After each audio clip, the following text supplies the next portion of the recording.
Merhaba arkadaşlar, kanalıma hoş geldiniz.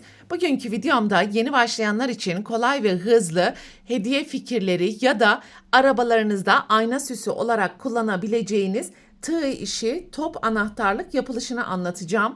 Umarım sizler için faydalı bir video olur. Anlatımını yapacağım top anahtarlıklarda 3 farklı renk kombini ile yapacağız. İstediğiniz renk kombinelerini uyarlayabilir ve topları istediğiniz büyüklüklerde örebilirsiniz. Videonun içerisinde topları büyütmek veya küçültmek için yapmanız gereken tüm püf noktalarını adım adım anlatacağım. Anahtarlığın yapılışında %50 koton, %50 akrilik, 5 kattan oluşan orta kalınlıkta ipler kullanacağız. Tığ numarası olarak ise 2.20 mm ile anahtarlıkları öreceğiz. Desteğinizi göstermek adına kanalıma abone olarak videomu beğendiyseniz haydi vakit kaybetmeden anahtarlıkların yapılışına başlayalım. Anahtarlığın yapılışına bir miktar ip bıraktıktan sonra düğüm yapalım ve 31 zincir yaparak başlayalım.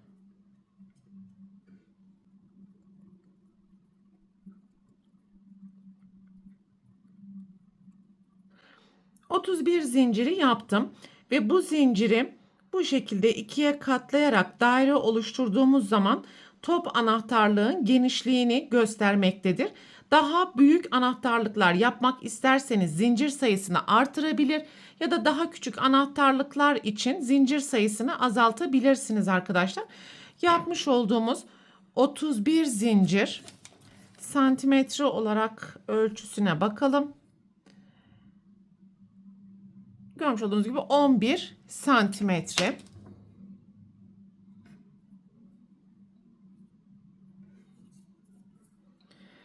...31 zinciri yaptıktan sonra ikinci zincirden başlayarak sıra sonuna kadar toplam 30 tane sık iğne yapalım.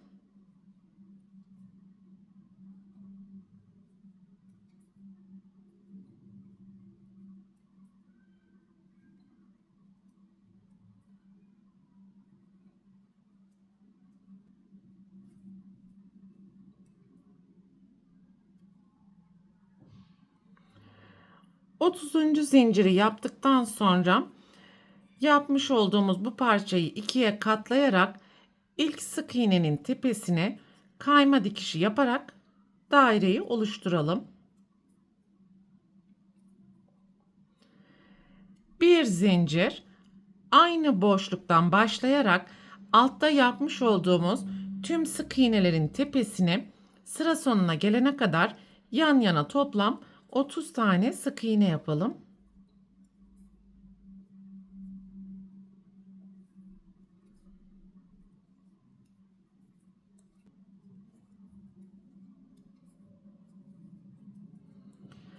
Otuzuncu sık iğneyi yaptıktan sonra ilk sık iğnenin tepesine kayma dikişi yaparak sırayı tamamlayalım. Bir zincir, aynı boşluktan başlayarak sıra sonuna kadar alttaki sık iğnelerin tepesine sık iğne yaparak toplam 30 tane sık iğne elde edelim ve her sırada desen kendisini bu şekilde tekrar ederek yükselmeye devam edecek.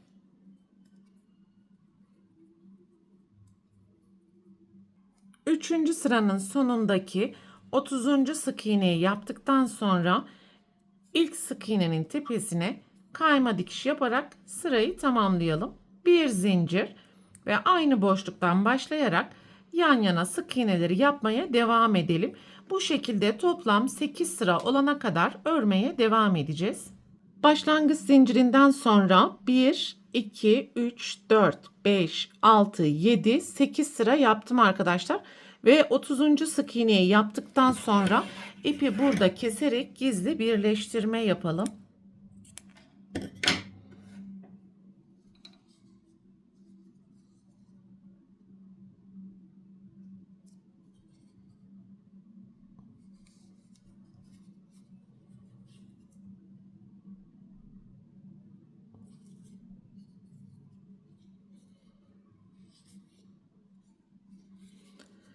Bu ipi de dairenin iç kısmından gizleyebildiğimiz kadar gizleme işlemini yapalım.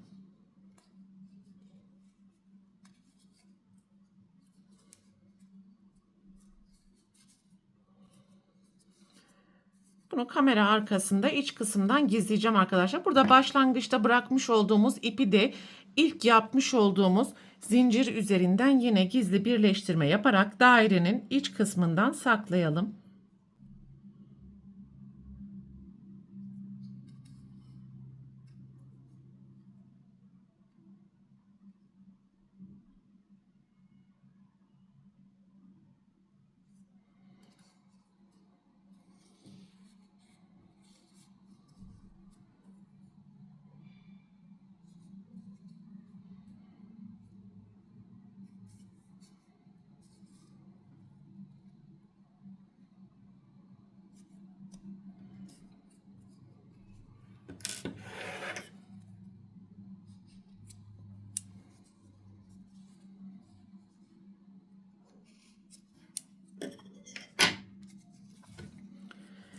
Evet, birinci daireyi bu şekilde oluşturmuş olduk ve burada anlatmış olduğum tüm kurallara dikkat ederek aynı zincir sayısı üzerine toplam 8 sıradan oluşan ikinci renkten de bir daire oluşturdum arkadaşlar.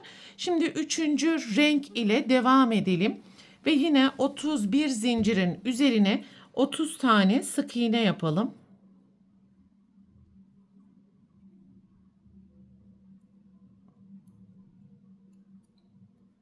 Toplam 30 tane sık iğne yaptım arkadaşlar.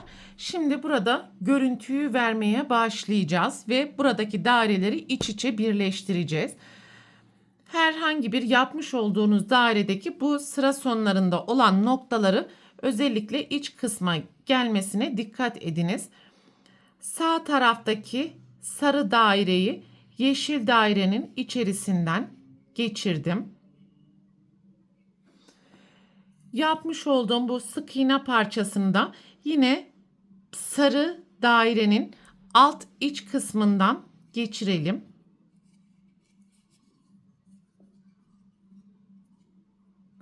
Şu an böyle bir görüntü elde etmiş olduk. Devam edelim ve sol tarafta yine yeşil dairenin üstünden geçirerek bu kez sarı dairenin iç kısmından tekrar geçirmeye devam edelim.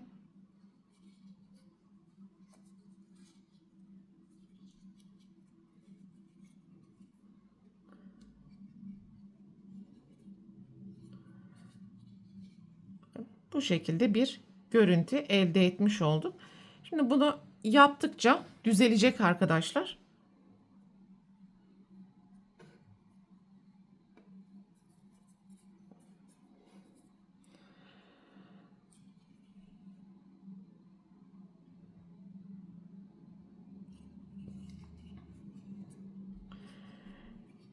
Ve sarı ile yeşil daireyi yaptığımız gibi ilk yapmış olduğumuz sık iğnenin içerisinden kayma dikiş yaparak burayı birleştirelim. Bir zincir ve aynı boşluktan başlayarak bu içerideki pembe halkayı çevire çevire yan yana toplam 30 tane sık iğne yapacağız.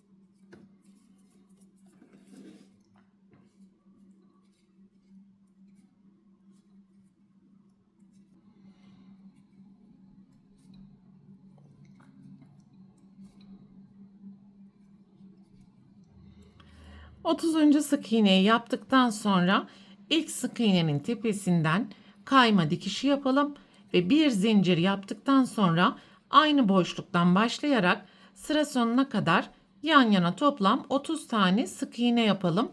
Sarı ve yeşil dairede yaptığımız gibi toplam 8 sıra olana kadar yukarıya doğru yükseltmeye devam edeceğiz ve buradaki ipi de deseni daha fazla yukarıya yükseltmeden gizli birleştirmesini yapabilirsiniz.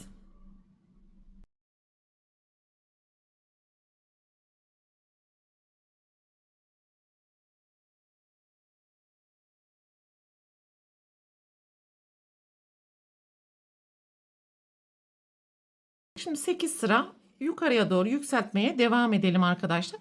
Dediğim gibi bu sıra sayısını yükselttiğimiz zaman ve içerisine elyaf dolgusunu da yaptığımız zaman buradaki potluklar düzelerek gayet şık bir görünüm kazanmış olacak. Evet arkadaşlar, pembe renkten de toplam 8 sıra yaptım ve son sırada 30. sık iğneyi yaptıktan sonra bir miktar ip bırakalım ve gizli birleştirme yapalım. Bu ipi anahtarlık klipsini monte ederken kullanacağız.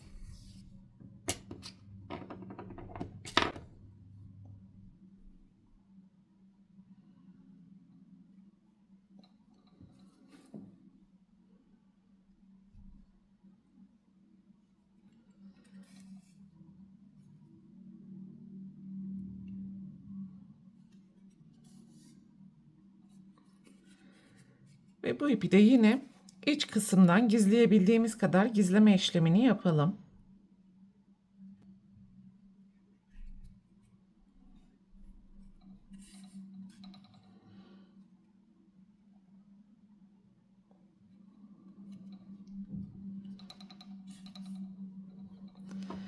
Evet, şu anda böyle bir görünümü var. Bunu elimizle düzeltelim.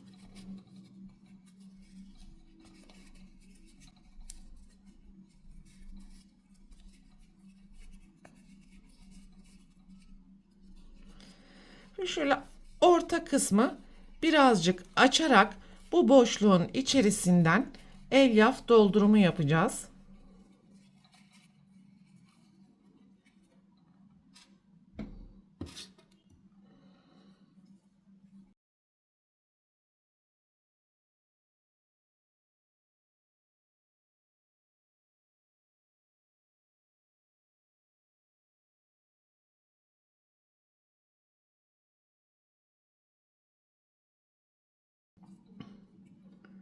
Evet, yapmış olduğumuz bütün şeritleri bu şekilde orantılı düzeltmiş olduk arkadaşlar. Şimdi buradaki ip ile anahtarlık klipsini takalım.